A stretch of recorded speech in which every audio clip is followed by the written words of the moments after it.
Assalamualaikum warahmatullahi wabarakatuh. Salam sejahtera dan salam UiTM di hatiku. Tuan-tuan yang dirahmati Allah Subhanahu wa taala, bertemu kembali kita dalam rancangan Kapsul Hati. InsyaAllah pada hari ini bersempena dengan Maulidur Rasul 1443 Hijrah, saya akan membicarakan beberapa perkara bersesuaian bersempena dengan kerajaan Maulidur Rasul Rasulullah sallallahu alaihi wasallam. Tuan-tuan yang dirahmati Allah Subhanahu wa taala, pertamanya saya ingin menyebut firman Allah Subhanahu wa taala di dalam Al-Quran. A'udzubillahi minasyaitonir rajim. Innallaha wa malaikatahu yusalluna 'alan nabi. Ya ayyuhalladzina amanu sallu 'alaihi wa sallimu taslima. Sesungguhnya Allah dan para malaikatnya berselawat dengan memberikan ucapan salam penghormatan dan kebaikan kepada Nabi Muhammad sallallahu alaihi wasallam. Wahai orang-orang yang beriman, berselawatlah kamu ke atasnya dengan salam sejahtera dan penghormatan yang sepenuhnya. Rasulullah sallallahu alaihi wasallam menyebut dalam hadis, "Man shalla alayya marratan sallallahu alaihi biha ashra." Barang siapa yang berselawat ke atasku dengan sekali selawat, sallallahu alaihi biha ashra, maka Allah Subhanahu wa taala akan berselawat ke atasnya dengan 10 kali selawat. Tuan-tuan yang dirahmati Allah Subhanahu wa taala, bersempena dengan Maulidur Rasul 1443 Hijrah ini, marilah sama-sama kita untuk memperbanyakkan lagi berselawat kepada Nabi Muhammad sallallahu alaihi wasallam. Simple je, mudah je. Allahumma salli ala Muhammad wa ala ali Muhammad. Allahumma salli ala Muhammad wa ala ali Muhammad. Allahumma salli ala Muhammad wa ala ali Muhammad. Mudah bukan?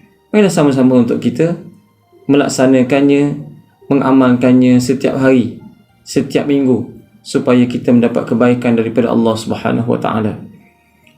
Tuan-tuan yang dirahmati Allah Subhanahu wa taala, rindunya kita kepada Rasulullah sallallahu alaihi wasallam.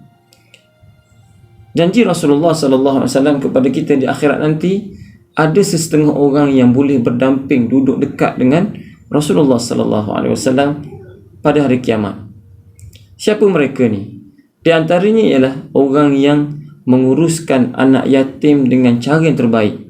Dalam satu hadis Rasulullah sallallahu alaihi wasallam menyatakan, bermaksud, aku dan orang yang menguruskan anak yatim akan duduk di dalam syurga bagaikan ini.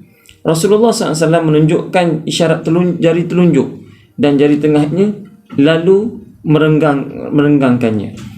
Tuan-tuan yang dirahmati Allah Subhanahu wa taala, di sini Rasulullah nak nyatakan kepada kita bahawa orang yang menguruskan anak yatim dengan cara yang terbaik di atas dunia ini, dia akan mendapat kelebihan, iaitu dapat berdamping dengan Rasulullah sallallahu alaihi wasallam pada hari kiamat nanti dalam syurga Allah Subhanahu wa taala. Betapa indahnya, betapa hebatnya ganjaran yang disebut oleh Rasulullah sallallahu alaihi wasallam ini. Yang ketiganya ialah berakhlak mulia. Rasulullah SAW bersabda, "Innama bu'istu liutammima makarimal akhlaq." Sesungguhnya aku diutuskan untuk menyempurnakan akhlak yang mulia. Dalam satu hadis yang lain yang bermaksud, Rasulullah SAW menyebut orang yang paling aku cintai dan yang paling dekat denganku dalam kedudukannya di syurga adalah orang yang paling baik akhlaknya. Orang yang paling aku benci ialah orang yang pemarah, sombong dan takabur. Tuan-tuan yang dirahmati Allah Subhanahu wa taala, Rasulullah SAW sangat hebat akhlaknya. Rasulullah SAW menganjurkan pada para sahabat, mengajarkan pada para sahabat untuk berakhlak mulia. Apabila Rasulullah SAW memerintah di Madinah Al-Munawwarah, Rasulullah membentuk rakyat Madinah dengan rakyat yang berakhlak mulia.